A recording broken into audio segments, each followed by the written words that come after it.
This time around, as you just said, Freeberg, it's literally everything that's getting smoked. There is not a place that you can effectively hide that has been safe.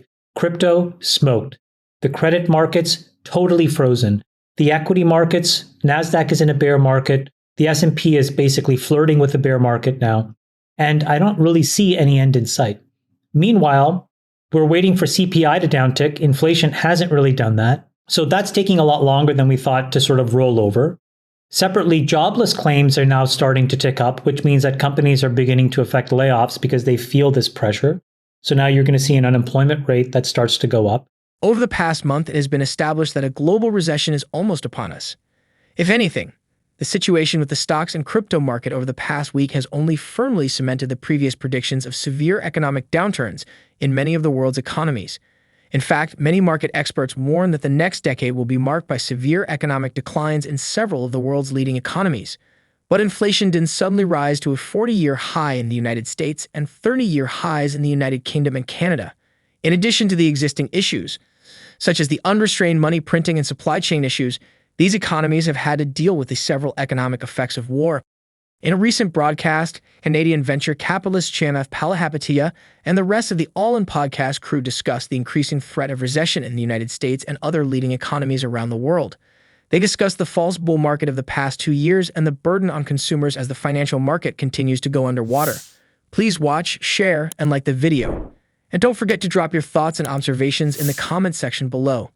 Thanks and enjoy the video. Stocks and crypto have plummeted. Tiger, Coinbase, Shopify, employee RSUs, meme stocks. It's all gone, everybody. The world's over. So maybe some context is helpful. From 2018 up until the beginning, or not really the beginning of this year, but probably Q4 of last year, you could have calculated an incredibly tight correlation between the stock market and the Fed money printer. So the Fed is in control of how they can introduce dollars into the economy. How do they do that? They literally manifest money. They don't actually technically print it, but let's just assume for these purposes that they actually do print it. And they literally take that money and they enter the market and they buy things with it. And they're giving you this newly created money that they just created out of thin air. From 2018 up until about Q4 of last year, there was a 0.92 correlation between that and the S&P 500 going up. What does that mean? So if you look at a -1 correlation, that means that if something goes up, this thing goes down, dollar for dollar, that would be perfectly negatively correlated. If you look at something that has a 0 correlation, that means it's just random. Whether one thing goes up and down has no influence on the other. But a 0.92% correlation effectively means that for every dollar the Fed created, the stock market was going up by that same dollar. And that is literally what we had up until November of 2021. Since the beginning of this year till about yesterday, so I think the number is still going up, probably by at least by $1 trillion, we have destroyed collectively as a society $35 trillion in global market value. Now, to give you a sense of that, that's 14% of all global wealth that has been destroyed in basically 5 months. And for reference, in 2008, when we went through, a cataclysmic shock to the system that threatened the banking infrastructure of America and a potential contagion to the world, that destroyed 19% of the world's global wealth at that point. So, we're approaching some really crazy, heady moments in time where, in terms of the market correction and the value destruction. The difference here is that the last time around, it was really about a handful of financial institutions and some very specific assets, right? Mortgage-backed securities, some parts of the credit market, and then a bunch of financial stocks. And that was largely it. This time around, as you just said, Freeberg, it's literally everything that's getting smoked. There is not a place that you can effectively hide that has been safe. Crypto, smoked. The credit markets, totally frozen. The equity markets, NASDAQ is in a bear market. The S&P is basically flirting with the bear market now. And I don't really see any end in sight. Meanwhile, we're waiting for CPI to downtick. Inflation hasn't really done that. It looks like Consumer price index, how much stuff cost. So that's taking a lot longer than we thought to sort of roll over.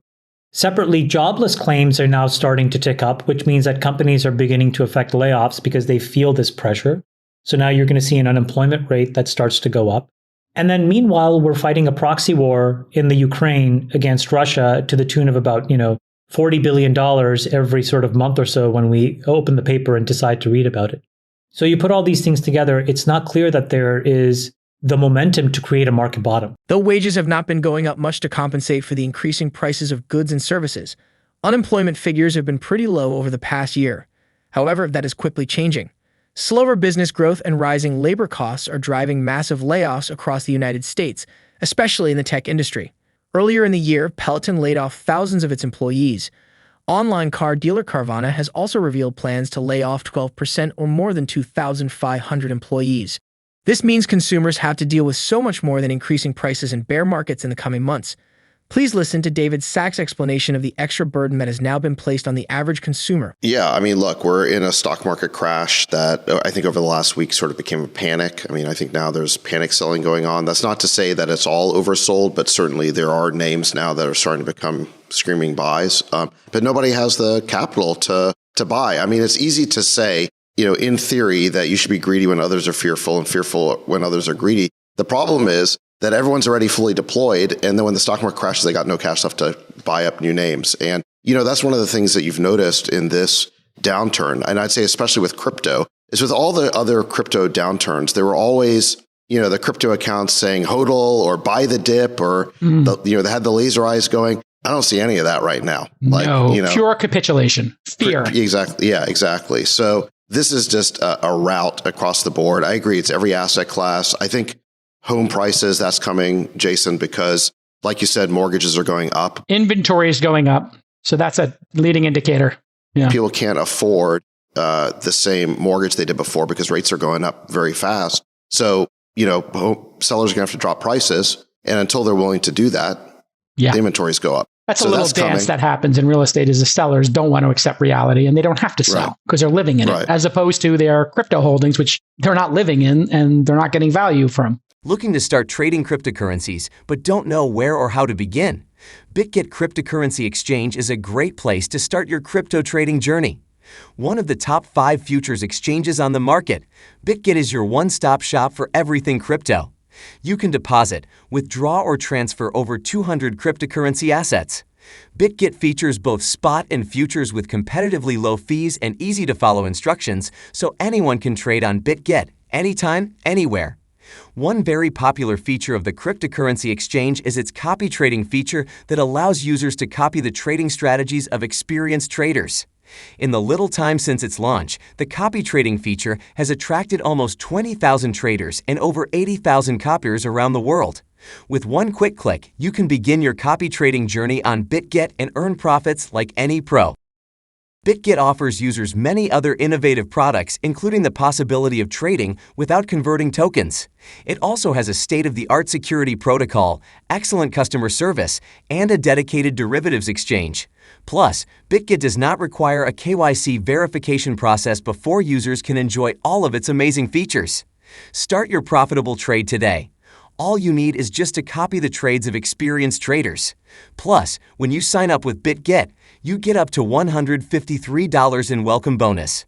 Get started immediately by clicking the link in the description box below. And frankly, I think the consumer in general, that's the next shoe to drop here. Because right now you had this sort of financial correction, you had this massive asset inflation, and now that the air has come out of the balloon, but the consumer has generally been holding up pretty well. Obviously, we had unemployment, near 3%, very low, although the labor participation wasn't great, but the consumer was doing fine. It was sort of holding up the economy. Now, I think you've got a bunch of different factors that are going to really hurt the consumer over the next several months. Like you said, interest rates going up means that home loans become more expensive, car loans, any other, personal consumption loans go up. Credit card debt now has all of a sudden skyrocketed. So there's an article in Axios on this, that the amount of consumer debt is surging and to this highest level of increase in over a decade. So consumers are turning to plastic to cover the soaring cost of everything.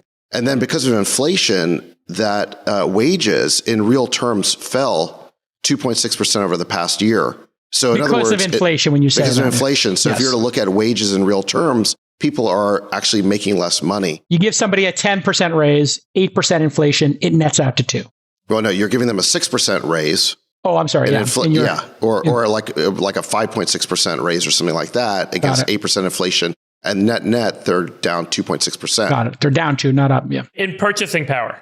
Exactly. In spending power. Sachs's point is like, I mean, the number was 60 billion of new consumer credit last month, which is like something we haven't seen in a very long time as consumers try and bridge this gap to afford the things that they've gotten used to spending money on.